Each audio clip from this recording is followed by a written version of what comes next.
عرفات هلوسو دوية حوجا يرو أنا هوست كغفر حسن إن عقلدي يا مسؤولينتي يا صلادينتي يا إماميدي يا سراكيشي هراء الصومالي ذا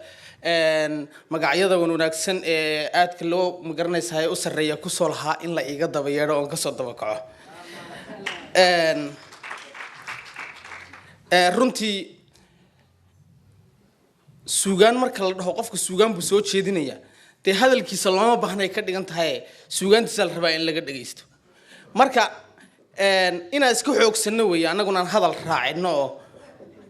aan ku darsano tala bixinada iyo afkaaraha la soo jeedinayo runtii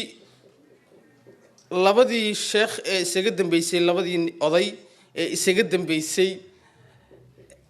ee hadda igu soo xigay yaan rabaa inaan xogaa ka yar daba dhaho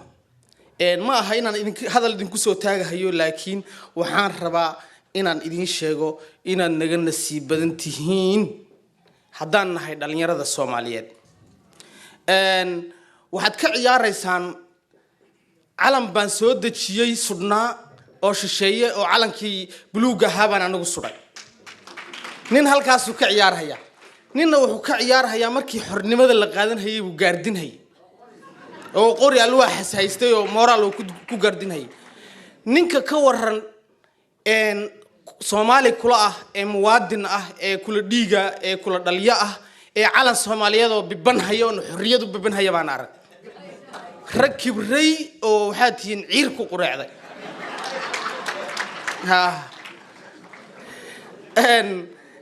taas waa macnihi waqtiga faraha badan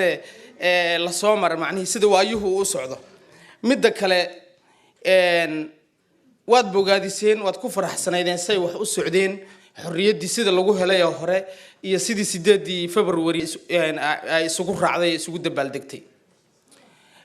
runtii waxaan rabaa inaan idin weydiiyo intiinan hadda halka joogta ee reer Toronto ama inta daawan doonta fiidiyowga meel kasta oo adduunka dacladiisa kaga joogaanba ma doonaysaa inay Soomaaliya ama Soomaalidu israacdo oo Soomaali midaysan la helo ma doonaysaan ilaahay ha ku mudin marka laga soo bilaabo shakhsi marka laga soo bilaabo maxaa ku soo xiga waa laba qof labada qof maxay isla yihiin ama waa family ama waa dad wax ka dhaxeeyaan ama waa dad ay tala ka dhaxayso ama waa dad arrin ka dhaxayso Soomaa marka adiga qalbigaaga iyo adigu aad ku soo heshiisan inaad midnimo heshaan yey horta midnimadu dhaqaaqaysa waxa kale marka adiga iyo walaalkaagii isku gogashaad ka soo toosteen inaan xintimin ee xirif idin dhex olinay dantiina midda aad garataan yaad midoobaysaan labada ninka iyo xaaskiisa wada degan yaa laba calan guriga u kala suran yahay oo mid Puntland yahay midna Galmudug yahay mid waxa laga yaabaa inuu Jubbaland wato midna inuu Hirshabeelle wato laga yaabaa hadhow canuga iska dhaleen calan buu asna gaar u sameysanayaa wax kale oo la baxayaade la garan waa laambo oo la baxaya laga mana taaban karo marka intaad calamadan yar yar ee hoose ka hooseeya midkan ma garanaysaa buluuga ka hooseeya intaad inaga dhigtaan bal midka soo qaata reer Toronto jaaliyadaha fara badan ee samaysateen reer Toronto jaaliyadaha fara badan ee samaysateen ee jaaliyada Soomaalida ee maya hebel jaaliyadiisi baa lagu leeyahay war hebel baalada ma jaaliyad Soomaaliyeed ma tali kartaa jirta midnimada ka bilaaba Toronto hal jaaliyadeed samaysta midnimada halkan markaad ninka ka bilowdaan bay Soomaaliya yaa dhahaysaan waan garab taaganahay hadii kale waxba kama soconayaan marka hadalkii aan idinku sii badinin labada arrimood baan rabay inaan ka hadlo markaan maansada raaciyo maansadan waxaan sameeyay habeenkii 8 February inkastoo haddana macnaheedu soo kala dhaafay odayaashii iyo dadkii hore markaad waxba noo sameey weydeen waad in xamanayna markaad waxba noo sameey weydeen waxaan leenahay dhalinyaro wax hagaajisay baarlamaanku dhalinyaro wahayo qandigi iyo wixii buusan wili la qabsanino midnimadii iyo wixii uu waayay buu baarlamaanku ku doorsaday oo cod buxug iyo midnimada ku raadiyo oo ugu codeeyay baan isleenahay inta waa xogaa yar kaftan weeyaan maasada waxay leedahay dhirindhiriya socodko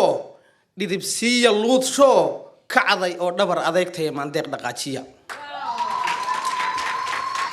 u hordhiga gandaalkoo dhinacyada ka soo gala furihii dhakaabiya ka soo dhila gufeeyaha dabadeedna dhoomiyo waxa dhiil arlada yaal gaaxdeedii kaga dhura reerkii dhisnaaye inta uu dhurwaa galay shanta dhinac u kala raray ugu qayla dhaansho isku dhoon wax ugu shuba dhalyana ha u wadaageen maxastiya dhallaankii dhiilada daraadeed inta dhuuni waayeen dheef haysan ee taal dhargiya oo ha tooseen beri hore wixii dhacay wixii dhiig la daashiyo burburkiiyo dhibaatadii waxna dhaafay weeye iska dhaafa gocashada waa hadalku ninka odayga ay yidhi macnihi nin kasto nin aan walaalkii waayin ama aan aabihii waayin ama aan eedadii waayin ama aan abtigii waayin inaguma jiro marka dadkii waa la waayay wayna qorayd oo inaga ay soo dheelminayna hore laynoo sheegay oo duufaan iyo intee dhagaxyo yimaadaan la isma rogahayaal iyo waa la soo dheelminayaa ilaa adduunku macnihii uu xilligii loogu talagalay saacadu ay ka gaadho marka iska dhaafa gocashada guri baa iga gubtay iyo bakhaar baa meel hebla kulahay oo islaam baa iga xoogtay iska dhaafa gocashada kuftin goorta lala dhaco haddii aan laf dheer jabin dhacdiid looma yaalee waa laga dhaqaaqaa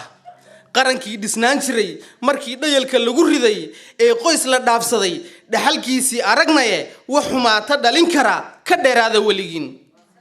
isku dhaca qabiilkiiyo isku dhiibka laba qolo dhiiliyo colaadaha ka dheeraada weligiin dhacanaha wixiisii laga dhacay u soo tuba isku dhaarta wada jira isku duubni dhaliyo midnimada ku dhaashada hadba meelka dhicid iyo mugdi dhoololowgii ka dhamaa dalkaygii dayixii u soo dhalay dhulkoo noo iftiimiyo dharaarna waan filayaa waxba yaana dhihidiyo dheerayni hadalkee dadkaygii dhammaan farax dhab baa loo heshiiyo guntiga dhiisha laga dhigay dhoobo weyn jigjiga iyo dhinacyada shilaabiyo dhoobley barbare iyo dharkayntiyo hargeysiyo dhalaal wacan jabuutiyo dhahar iyo garow iyo dhagax buur cadaadiyo bay dhabo wardhiiglay dhurwaayaale iyo xamar dhadhaab iyo wajeer iyo kismaayo iyo dhankaa bari soomaaliya dhammaanteed dhool baa u soo da'ay dhalinyaro wax barataa xildhibaano laga dhigay baarlamaanka dhaartii dhaqso way rumeeyeen madaxweyne dhaxalgala ka dhiidhiya xumaantoo iska dhicin cadaawaha oo dhowrsan baa u soo baxay waxaa la yidhi madaxweynahanu soomaalinimadu aaminsan yahay baa la yidhi ciidan Soomaaliyeed marka nimaan u joojinaynin baa yimid baa leeyahay ilaahay abshir haynooga dhigo oo dhowrsan baa u soo baxay shacabkuna dhigiisii labadiisa dhinac iyo dhabarkay ka joogaan dhankaygana ammaantiyo ducaan kaalmo ooga dhigi dhiibaha wax bixiye dhibanaha gargaaree dhulka iyo cirkaa sare dhisay tiir la'aanow dhisanaya macbuudowna dhammaystir adigoo